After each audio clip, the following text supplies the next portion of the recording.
तालुका कामठी, जिल्हा नागपूर इथे. भाऊ तुमचं नाव सांगा. राजेबाळ बळीराम ढोबळे. भाऊ तुम्ही ना कोणती व्हेरायटी लावली? ओसरी. ओसरी. आपण पीक पाणी कार्यक्रमासाठी आलो. बघू शकता तुम्ही शेतकरी बनवणं. इथं इतर शेतकरी आले त्यांना विचारून पण भेंडी हो, छान छान मध्ये आहे. काकाजी भेंडी कशी वाटली? ती फूट वगैरे नाही, चांगली वाटली. पाचरा वगैरे आहे आणि फुलबार पण चांगला वाटून राहिला. आता सध्याच्या ह्याच्यात मालाची क्वालिटी बी चांगली आहे. आणि एक आहे कास्तकार दिला आहे यानं सॅम्पल फुटेक दिला आहे म्हणून सरांनी याने हे कार्यक्रम पण घेतला नाही. आणि या कार्यक्रमाबद्दल इतके कास्तकार जे आहे सामनेमध्ये एवढे कास्तकार आहे आणि हे कास्तकार आता बी देणार आहेत. हे आता पाहू आता याचं का सामने पोजिसर होते तर.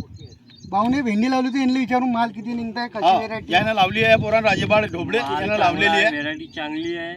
फुटवे पण याला चांगले आहे. किती गेले तोळे 2 तोळे झालेले आहे. भाऊ बाकी व्हेरायटी पेक्षा ह्या व्हेरायटी तुम्हाला कोणता फरक वाटला? खायलापेक्षा वरती जाऊन चांगली वाटून राहिली आहे म्हणते. आता या पोराला आता आम्हाला इतके देत म्हणजे तुम्हाला त्याचं वैशिष्ट्य काय वाटतंय? नाही, चांगली वाटत आहे व्हेरायटी. त्याचे फळबाग फूट चांगली हो, आहे. चांगली जवळ आहे. फळ थोडंसं जवळ आहे. आता का होते सामने भाऊ जवळ आहे, चांगली आहे. आणि भेंडीची क्वालिटी कशी वाटली तुम्हाला? भेंडीची ठीक आहे. क्वालिटी चांगली आहे. आणि इतर शेतकऱ्यांना काय सांगा तुम्ही? चांगली आहे. गोपाल भाऊ लावली होती. भाऊ दोन शब्द सांगा. कोणती व्हेरायटी पाहिजे? आपण ना कोणती व्हेरायटी पाहिली? पहिली पावर दोन दिल्या.